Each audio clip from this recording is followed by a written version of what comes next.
네. 언제 봐도 CG가 참 멋있는 것 같습니다. 예. 그만큼 야심차게 준비한 코너죠. 공채 시즌을 맞아서 새롭게 기획이 된 취업정보센터의 핵심 코너입니다. 바로 한 명의 취업준비생을 한 달 안에 취업의 짱으로 만들어내는 시간입니다. 일치월장입니다. 네, 4주 동안 한 명의 취업준비생의 문제점을 진단하고요. 목표 기업에 맞게 1대1로 컨설팅을 해드리는 어떻게 보면 국내 최초라고 할 수 있겠죠. 그렇죠. 네. 예. 자, 그러면 이 일치월장을 진행해 주실 1대1 끝장 코치님이 계시는데요. 오늘 새로운 얼굴이에요. 네, 커리어연구소에 자주 보는 분인데 또 여기 앉아 있으니까 좀 어색하네요. 네. 고기한 소장님, 안녕하세요. 안녕하세요. 네, 반갑습니다. 반갑습니다. 네. 네. 오늘 왜 또 여기 앉아 계십니까? 그러게요, 영광입니다. 자, 우리 취준생들을 위해서 이제 1대1 개별 코칭을 해주실 텐데 한 달 만에 어떤 사람을 이렇게 변화시킨다는 게 정말 쉬운 게 아닙니다. 책임감도 좀 막중할 텐데요. 앞으로 이제 고기한 소장님께서 우리 일치월장을 끌고 가셔야 됩니다. 소감 한 말씀 부탁드릴게요. 네. 예. 지난주까지만 해도 저는 자기소개서만 방송에서 하면 되는 줄 알았어요. 근데 갑자기 월요일부터 이제 모든 것들을 다 하게 됐는데 일단 영광이고요. 그리고 네. 이제 한 4일 만에 다시 출연을 하게 됐는데 뭐 좀 제가 방송인이 된 것 같은 그런 기분이 들고 그래서 일치월장 잘해야 되겠다. 기왕이면 잘해야 되겠다라는 그런 욕심이 생깁니다. 그래서 네. 굉장히 대단히 어마어마해질 프로그램인데 제가 이런 뭐 제스처나 뭐 구호 하나 줘야 되지 않나 싶어가지고 하나 만들어봤거든요. 아, 그래요? 네. 구호요? 네. 자기소개서를 담당하실 때도 물론 책임감이 막중하셨지만 이제 진짜 한 명을 컨설팅을 한다 이렇게 그래요. 생각하시니까 뭔가 좀 각오가 남다르신 것 같습니다. 그래서 구호까지 준비하셨다는데 안 들어볼 수 없겠죠. 네. 해보세요. 뭐예요? 좀 응용을 해봤고요. 이제 원래는 별로 안 좋은 상태에서 짱이 되는 거잖아요. 그래서 네. 일치월장 이렇게 한번 준비를 한번 해봤어요. 괜찮네요. 어떻게 일치월장. 괜찮네요. 괜찮네요. 뭔가 좀 네. 업되는 그런 느낌이 있어서. 의미도 있고요. 네. 알겠습니다. 그래요. 네. 한 달 만에 어쨌든 뭐 이런 상태에서 이런 상태가 되도록 우리 네. 고기한 소장님께서 만들어주신다 뭐 이런 얘기인데. 좋은데요, 뭐. 그래요. 이쯤에서 그러면 우리 고기한 소장님의 프로필을 한번 확인해 보도록 하겠습니다. 어떤 분일지 한번 만나보시죠. 네.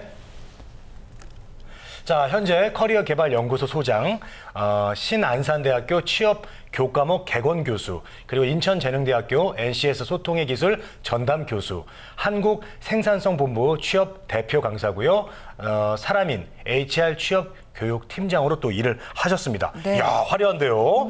우리가 또 몰랐던 부분도 있습니다. 그래요. 예. 그동안에 이렇게 자주 만나면서도 네. 몰랐던 부분이 있네요. 그러니까요. 근데 원래부터 재미있었던 분인 건 알고 있었는데 이렇게 또 경력이 화려한 분인 줄은 그렇군요. 네. 이런 분이 이제 저희 일치월장과 이제 함께 하게 됐습니다. 맞습니다. 많이 기대해 주셔도 좋을 것 같아요. 네. 이제 그러면 고기한 소장님이 첫 번째로 이끌어 주실 어떻게 보면 제자라고 할 수 있을까요? 그렇습니다. 네, 한번 모셔보겠습니다. 안녕하세요. 안녕하세요. 네, 반갑습니다. 네, 반갑습니다. 건국대학교 기계공학부에 재학 중인 이성재라고 합니다. 네, 그렇군요. 이성재. 네. 건국대학교 기계공학부 이성재 학생이라고 지금 소개를 해주셨습니다. 일치월장에 지금 오늘 처음 이제 참여를 하게 됐는데 소감 한번 들어볼까요? 일단 제가 이제 4학년이 되면서 네. 친구들이 다 취업 전선에 뛰어들었거든요. 근데 다들 되게 어려워하고 있는데 저는 이때 동안 준비해온 게 남들보다 좀 떨어지는 것 같고 그래서 걱정이 많이 돼가지고 이번에 지원하게 되었습니다. 열심히 하실 거죠? 열심히 하겠습니다. 네, 알겠습니다. 얼굴에 근심이 가득하네요. 네. 아니 원래는 우리가 잠깐 얘기도 나눠봤지만 굉장히 밝게 잘 웃거든요. 네. 근데 좀 긴장을 한 것 같죠? 네. 아무래도. 이제 시작되니까 맞습니다. 얼마나 긴장되겠습니까? 요즘은 대학교 뭐 3학년이 뭐예요? 사실 1학년 들어가면서부터 요즘은 취업 준비를 한다 이런 시대잖아요. 참. 그렇기 때문에 예. 4학년이니까 좀 얼마나 걱정이 되겠습니까? 그렇습니다. 더군다나 내가 아무것도 해놓은 게 없다라는 생각이 들면 그 불안감 진짜 이해합니다. 네. 진짜 좋은 결과 있었으면 좋겠네요. 맞습니다. 또 네. 오죽하면 출연을 결심했겠습니까? 자, 이렇게 출연을 결심한 우리 이성재 씨의 간단한 이력을 좀 살펴보도록 하겠습니다. 네. 이성재 씨 이력사항 공개합니다. 자, 학교는 건국대학교 기계공학부 4학년. 학점은 4.5에 최악이군요. 좀 2.8. 낮네요. 토익은 785점입니다. 자, 이렇게 이력서를 저희가 봤습니다. 또 있네요. 네. 군복무, 군 복무 시 외국인 VIP 운전병을 했고요. 네. 캐나다 어학연수 6개월 경력이 있습니다. 그리고 서울 대학생 사진 동아리 창단을 해서 기획부장을 또 맡았네요. 오, 화려한데요? 네. 그래요. 나름? 네. 아니 이 나이에 이 학년에 갖고 있는 이력으로는 괜찮은 편 아닌가요? 그래요. 뭐 네. 학점이 약간 좀 학점이. 2점대라는 게 학점이. 걸리기도 하지만 저보다 학점 안 좋은 사람 처음 봤어요. 그 동아리를 자기가 이렇게 리드해서 뭐 모으기도 했고 뭐 네. 이런 건 굉장히 대단한 생각이 듭니다. 그런데 건국대고요. 그리고 본교에서 공대잖아요. 요즘 인문계에 비해서는 그래도 공대는 취업이 좀 잘 된다 이렇게 알려져 있는데 어떤 편인가요? 다들 저희 학과가 이제 취업이 잘 된다고 생각을 하시는데 네. 그렇죠. 제가 이제 친구들이나 선배들을 봤을 때는 다들 요즘에 취업 때문에 되게 힘들어하고 있거든요. 이제 그런 부분에 있어서 마냥 취업이 잘 되는 건 아닌 것 같고 네, 그렇습니다. 네. 기계공학부가 뭐 다른 학부보다는 좀 수월하다고 알려져 있지만 네. 현실에서는 좀 어렵다고 느끼나 봐요. 그렇습니다. 자, 그리고 이제 우리가 스펙을 좀 보겠습니다. 네네. 토익은 이게 한 번 본 거죠? 예, 한 번. 네, 이제 그냥 봐줄만 한데. 785였죠. 예, 그냥 뭐 봐줄만 해요. 썩 좋은 건 아닌데. 어쨌든 근데 그 학점이 저도 3.2입니다. 예, 근데 이분은 2.8이에요. 이게 왜 그래요. 이렇게 저기 학점 관리를 안 한 겁니까? 일단 제가 대학교에 들어갈 때 네. 딱 하고 싶었던 것들이 있었거든요. 네. 예. 이제 그것들의 우선순위를 두다 보니까 학업에 좀 소홀해지지 않았나 이렇게 생각이 됩니다. 근데 이제 학업을 우선순위에 안 둔 정도가 아니라 최하위에 둔 것 같아요. 제가 볼 때는. 그렇구나. 알겠습니다. 알겠습니다. 어쨌든 다른 하고 싶은 게 있었다. 뭐 이런 식으로 말은 했어요. 근데 졸업 전이니까요, 고기현 소장님. 성재 씨가 스펙 관리를 소위 스펙이라고 말하는 부분, 뭐 학점을 비롯해서요. 관리를 좀 더 할 수 있을 것 같긴 한데 스펙을 먼저 좀 분석을 해볼까요? 네, 소위 얘기한 그런 스펙에 대해서 분석을 먼저 해보겠습니다. 네. 사실 좋은 거부터 말씀드릴게요. 좋은 거부터 말씀드리고 희한한 거 이런 거 말씀드리고 희한한 거. 네. 안 좋은 거 얘기를 먼저 드려야 될 것 같은데 먼저 좋은 거부터 얘기를 하자면 아까 재권 씨가 말씀해 주셨던 것처럼 토익이 785점입니다. 이거 보시면 그냥 뭐 별거 아니고 쏘쏘하다라고 생각을 할 수 있는데 예를 들어서 이 친구가 토익 공부를 정말 열심히 했거나 아니면 여러 번 시험을 쳤을 때는 785점이라고 하면 그냥 쏘쏘하고 그냥 그렇구나 네. 라고 생각을 할 수도 있어요. 근데 처음 시험 친 학점 785점이라는 거죠. 사실 이 토익이라는 게 처음 시험 치면 보통은 자기 신발 사이즈 나오는 게 정상입니다. 저도 처음 시험 쳤을 때 20년 전에 265 정도 나오더라고요. 네. 점수 종이 굉장히 많이 남고 그런데 이 친구는 의외로 785점이에요. 굉장히 대단한 사실은 점수입니다. 잘한 것 같아요. 그리고 건국대학교 공대를 다니고 있습니다. 이게 어떤 의미냐면 수능 성적 괜찮았다라는 어느 정도 괜찮았다라는 얘기거든요. 그럼 이게 무슨 말이냐면 하드웨어적인 기본적인 하드웨어는 굉장히 괜찮다, 나쁘지 않다라고 말씀드릴 수가 있고요. 네. 참고로 하나 더 팁을 드리자면 더 이상 토익 공부는 안 하셔도 될 것 같습니다. 대기업에서 토익을 보는 점수에 하한선이 있는데 그게 사실은 한 700점 정도 대기업의 자존심 정도가 된다라고 볼 수 있는데 예를 들어서 제가 하지 말라고 했던 것은 의미 없이 친구들이 그냥 도서관에 가서 취업 준비를 영어 공부부터 하는데 나도 따라한다. 이런 것들은 정말 의미가 없고요. 예를 들어서 내가 직무가 영어가 꼭 필요한 직무, 예를 들어 가령 해외 영업이라든지 외국인 바이어들과 대화를 해야 되는 직무에서는 영어 공부 더 해야 됩니다. 특히 오픽이라든지 스피킹 위주로 더 해야 되는데 제가 봤을 때는 그렇지 않다. 직무가 영어와 굳이 관련이 없다. 요즘에는 직무 위주로 사람을 채용을 하는 그런 경향이 있기 때문에 더 이상 영어를 공부하는 것은 좀 무의미하다라고 볼 수 있겠죠. 예, 그리고 이 기본적인 괜찮은 부분에 하드웨어적인 부분에다가 인성적인 부분도 굉장히 괜찮았다. 그래서 이 정도면 최악은 아니다라고 볼 수 있겠습니다. 네. 그래요. 그래요. 공대인데 처음 본 토익 시험에서 785점이 나왔습니다. 굉장히 괜찮고 저도 그렇게 평가를 하는데 그 이유가 뭘까 보면 이력사항에 군복무 시 외국인 VIP 운전병을 했다. 아까 보셨죠. 그리고 네. 캐나다 어학연수 6개월 뭐 이런 경력도 있는데 이 정도면 영어 실력이 좀 상당하지 않을까 뭐 이런 생각도 들어요. 어때요? 그게 이제 희한한 거죠. 예를 들어서 외국인 VIP 운전병을 했는데 성지 학생 혹시 영어로 외국인들과 굉장히 자연스럽게 회화가 가능한가요? 못하죠. 일상생활 정도만 가능하고 네, 유창하게 막 다른 전문적인 용어를 쓴다거나 그런 거는 힘들지 않나. 유창하진 않다. 네. 그냥 그 정도는 그냥 네. 누구나 다 할 수 있는 한국에서 배울 정도만 돼도 이제 사실은 가능하다. 저도 심지어는 뭐 밥 먹었니 이런 건 합니다. 잘 지냈니? 예, 중국말로도 할 수 있잖아요. 그런 거. 중국말죠. 그렇죠. 네. 예. 그렇죠. 이 정도는 뭐 누구나 다 할 수 있는 굳이 캐나다에 갔다 올 의미가 없는 그렇게 그렇군요. 말씀드릴 수가 자, 그리고 어학연수를 다녀오셨어요. 6개월, 예. 네. 성재 씨, 어학연수 다녀오신 목적이 뭡니까? 제가 어릴 때부터 그 외국에 여행을 자주 다녀왔거든요. 네. 그때 부모님께서 하신 얘기가 네. 이제 외국에 이제 제가 사는 곳이 아닌 다른 곳에 가면 다른 생각을 할 수 있다 이렇게 말씀을 하셔서 제가 그런 것도 있고 이제 캐나다에 가서 그 나라 문화도 배우고 언어도 배우고 하고 싶어서 네. 다녀왔습니다. 근데 결국 놀고 왔죠? 네, 여행 자주 다니고 네. 예. 자, 말씀해 주시죠. 네, 맞습니다.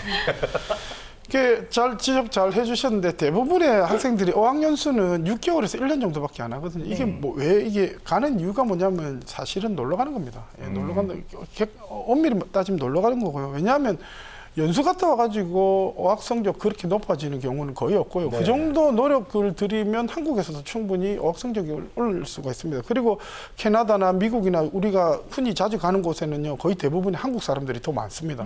그렇기 때문에 거의 왜냐면 왜 가냐면 친구들이 가니까 나도 간다라는 그런 경우가 상당히 많거든요. 그래서 이런 것보다는 사실 또 방금 뭐 견문을 넓힌다 이런 말씀하셨는데 그거는 마음만 먹으면 인터넷으로도 얼마든지 넓힐 수가 있습니다. 이게 제일 중요한 건 이 마음과 생각이 중요한 거지 그냥 남들이 간다고 따라가는 거 이런 것은 사실 의미 없는 어학연수라고 말씀드릴 수가 있겠죠. 네. 알겠습니다. 그러면 자 오늘부터 이제 1주차입니다. 자 4주 동안 앞으로 이 성재 씨를 이 고기아 소장님께서 네. 컨설팅을 해주실 텐데 자신의 상태에 대해서 스스로 어떻게 생각하는지도 상당히 중요할 것 같거든요. 어떻게 보세요, 성재 씨는? 제가 그 4학년 1학기가 끝날 때까지 취업에 대해서 생각을 해본 적이 거의 없는 것 같습니다. 그래서 여태껏 준비한 것도 부족한 것 같고 그래서 지금 걱정이 많이 되고 네, 그런 상태입니다. 그렇군요. 네, 알겠습니다. 거의 된 게 없다. 뭐 이렇게 보나 봐요. 자기 네. 자신에 대해서. 잘 되게 저희들이 이제 만들어 드리겠습니다. 네. 자, 이제 어느 기업, 어느 직무에 이제 지원하고 싶은지 이게 이제 궁금한데 구체적인 계획은 있어요? 거기에 대한 거는? 사실 그런 생각을 적게 하다 보니까 구체적으로도 생각해 본 적이 없고 네. 막연하게 그냥 저 학과와 관련된 직무를 가야겠다 싶어서 자동차 계열의 기아 자동차를 목표로 하고 있었습니다. 네. 막연한데요? 예, 어때요? 그렇죠. 이게 정상이에요. 어떻게 보면 대한민국에서 학과 때문에 선택하는 게 거의 대부분 일반적인 거고요. 네. 그래서 기아 특정 자동차 회사에 대해서 언급이 나왔으니까 제가 물어보겠는데 성재 학생 혹시나 본인이 그 기아 자동차의 인사 담당자라고 생각을 하고 근데 성재 학생과 똑같은 이력을 가진 지원자가 지원을 했는데 떨어뜨렸어요. 네. 왜 떨어뜨렸을까? 이거 세 가지만 한번 혹시 생각나는 대로 얘기를 좀 해주세요. 이거 알면 여기 없어도 돼요. 오늘 가도 돼요. 네. 세 가지. 일단 첫 번째는 아까 말씀해주신 학점 관리가 안 돼 있는 게 첫 번째가 될 것 같고요. 네. 그리고 두 번째는 학점 관리가 안 됐는데 다른 지원자들보다 이제 딱히 뛰어난 게 없고 마지막은 뭐 그 중에서도 직무 관련해서 경험이 없는 게 감점 요소가 되지 않을까 생각이 듭니다. 어때요? 맞게 어떻습니까? 보고 네, 있습니까? 맞습니다. 굉장히 중요한 얘기를 했는데 뭐 알고는 다 그 사실 이런 컨설팅을 하다 보면 본인한테 물어보면 본인이 사실은 대답을 하면 거기에 정답이 있는 경우가 상당히 많습니다. 일단은 학점이 낮은 건 맞고요. 그런데 머리가 괜찮은 학생이 학점이 낮다는 것은 학과 선택이 좀 잘못됐다라는 거죠. 그리고 학과 선택이 잘못됐는데 단지 기계공학과라는 학과 때문에 다시 기계공학과와 관련된 직무에 지원을 하려 한다. 이것은 사실은 자기의 어떤 정체성에 대해서 뭐 이것저것 처음에 그런 거죠. 뭐 그런 어떤 부분들 사실 유니크한 셀링 포인트가 있는 게 가장 중요한데 그렇지 못하다는 걸 본인이 잘 알고 있다라는 거죠. 이 취업 컨설팅에서 제일 중요한 게 사람들이 오해하는 부분들이 있는데 식당들이 잘 되면요, 잘 되는 곳에는 한 가지 이유밖에 없고요, 못 되는 곳에는 100만 가지 이유가 있습니다. 그렇기 때문에 취업도 본인이 유니크한 셀링 포인트가 없다라고 했었을 때 거의 대부분이 이런 유니크한 셀링 포인트가 없거든요. 그렇다라고 했었을 때는 떨어질 수밖에 없는 이런 부분들을 상세히 나가거나 없애는 부분들이 취업 컨설팅의 핵심이라고 보시면 되겠고요. 그리고 이번 컨설팅도 이러한 연장선상에서 진행될 수 있다라고 제가 말씀드리고 싶습니다. 알겠습니다. 그러면 일단 우리가 앞에서도 지적을 했지만 성재 네. 씨의 학점이 좀 낮은 편이잖아요. 그래요. 2점대면 좀 낮은 편이라고 일반적으로 볼 수 있는데 성재 학생은 그럼 이 부분을 어떻게 해결하면 좋을까요, 소장님? 네, 일단 그 부분을 먼저 얘기하기 전에 성재 학생 2.8점이라고 학점이 얘기를 했는데 혹시 학년별로 점수가 어떻게 됐는지 혹시 물어봐도 돼요? 네. 저 1학년 때는 괜찮았었는데 2, 3학년 때 이제 제가 하고 싶었던 일 아까 전에 말씀했던 그런 걸 하다 보니까 학업에 소홀해서 그때 학점이 많이 깎인 게 아닌가 네, 그렇게 생각이 듭니다. 일반적이랑 반대네요. 1학년 때 오히려 좋았다가 떨어진 케이스네요. 이게 왜요, 근데 소장님? 이게 사실은 2.8점 보통은 이제 점점 성적이 좋아지는데 점점 성적이 나빠졌다라는 거죠. 네네. 그럼 이건 진짜 정말 학과 적성이 잘 안 맞았다 이렇게 판단을 할 수가 있겠죠. 네. 그래서 그럼에도 불구하고 적성이 잘 안 맞는데 학과와 진출을 한다. 뭐 이거는 잘못됐고 사실 이런 부분에서 컨설팅이 좀 들어가야 될 것 같다는 생각이 들었습니다. 그렇군요. 그럼 이 부분에 대해서 어떻게 해결해야 될지 일단 직무로 좀 넘어갔으면 좋겠거든요. 어떤 네. 직무를 중점적으로 좀 볼 수 있을까요? 그래서 이 직무를 선택을 함에 있어서 네. 제가 이제 이 성재 학생의 이런 상태를 고려를 했을 때 직무를 하나 선택하게 만들어주고 싶은 그런 직무가 하나 있었거든요. 네. 예, 그 직무가 뭔지 한번 보시면서 좀 말씀을 나누겠습니다. 예. 직무가 뭔데요? 네. 말씀을 해주신다면? 말로 해주시죠. 예. 그게 이제 제가 이제 권해줬던 직업이 바로 기술 영업이라는 기술 영업. 기술 영업이라는 직무. 아, 왜요? 그게 뭐예요? 해석을 좀 해주십시오. 예, 이 기술 영업이라는 게 사실은 영업이 굉장히 많은 종류의 영업이 있다라고 생각을 하는데 보통 크게 얘기를 하면 영업 같은 경우에는 하드한 부분하고 소프트한 부분으로 두 가지를 나눌 수가 있습니다. 네. 하드한 부분이 사실은 우리가 영업을 오해하고 있는 그런 부분일 수도 있는데 뭐 예를 들어 자동차 세일즈맨이라든지 보험회사 웹하는 이분들은 맨 땅에 헤딩하는 그런 영업이라고 해서 굉장히 힘듭니다. 네. 근데 사실 이건 아무나 할 수 있는 일은 사실은 아니에요. 그런데 우리가 보통 거의 영업직, 신입사원 대상으로 뽑는 영업직들은 소프트한 영업일 경우가 많습니다. 이게 어떤 것들이냐면 가령 백화점에서 한 층을 관리한다라든지 이런 것들은 사실 자기의 역량과 그렇게 크게 관여하지 않는 그런 부분이거든요. 그럼에도 불구하고 그 중에서도 사실 기술 영업이라고 하는 것은 인문계열 학생들은 절대 접근을 하기 어려운. 왜냐하면 기술적으로 누군가에게 지도를 해야 된다거나 프레젠테이션을 해야 되는 그런 부분들이 있기 때문에 오히려 성재 학생한테 굉장히 적합한 직무라고 말씀드릴 수가 있겠습니다. 네, 우리 그래요. 고기환 소장님께서 이제 진로 방향을 기술 영업으로 이제 추천을 해주셨습니다. 네. 자, 근데 문제는 우리 이성재 씨에게도 좀 잘 맞느냐 이런 부분인데 그렇죠. 우리 이성재 씨는 어떻게 생각해요? 거기에 대해서? 사실은 제가 학과 공부를 하면서는 제가 재밌다거나 뭐 흥미를 느낀다 이런 생각을 거의 해본 적이 없는 것 같습니다.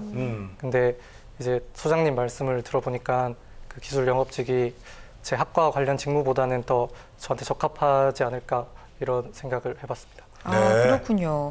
그래요. 이성재 씨 그러면 사실 오늘 처음 만난 건 아니시고 컨설팅을 앞서서도 진행을 해주셨는데 어떤 면이 기술 영업 쪽으로 가면 좋겠다 이렇게 판단을 하신 거예요? 네, 일단 보시면 일단은 그 학과 자체가 20계열인데요. 근데 이 친구가 학점은 비록 낮을지 몰라도 이 전문 지식에 대해서 앉아 있고 수업을 들었던 내용은 분명히 남아 있을 겁니다. 예, 그래서 이런 부분은 전문 지식에 대해서 4년 동안 그래도 공부했다라는 것은 본인이 가지고 있는 가장 큰 재능일 수 있거든요. 사실 인문계열 학생들은 이런 부분에 대해서 전혀 굉장히 어렵고 기술 자체를 두려워하는데 적어도 이런 부분은 적어도 없다라는 거죠. 그러면 또 성재 학생 같은 경우에는 제가 그 전에 물론 지금은 방송 중입니다만 그 전에 제가 방송이 없을 때 이게 만나본 바로는 성격도 굉장히 쾌활하고요. 네. 말도 잘하고 네. 어느 정도 사회적인 어떤 기질이라든지 아니면 인성적인 부분이 갖춰져 있다라는 거죠. 그렇기 때문에 오히려 성재 학생은 이런 기술 영업에 정말 적합하지 않을까라고 생각을 했습니다. 근데 오늘 진짜 첫 방송이라 그런지 조금 좀 경직된 것 같아서 저는 영업을 과연 잘할 수 있을까 이런 생각을 했는데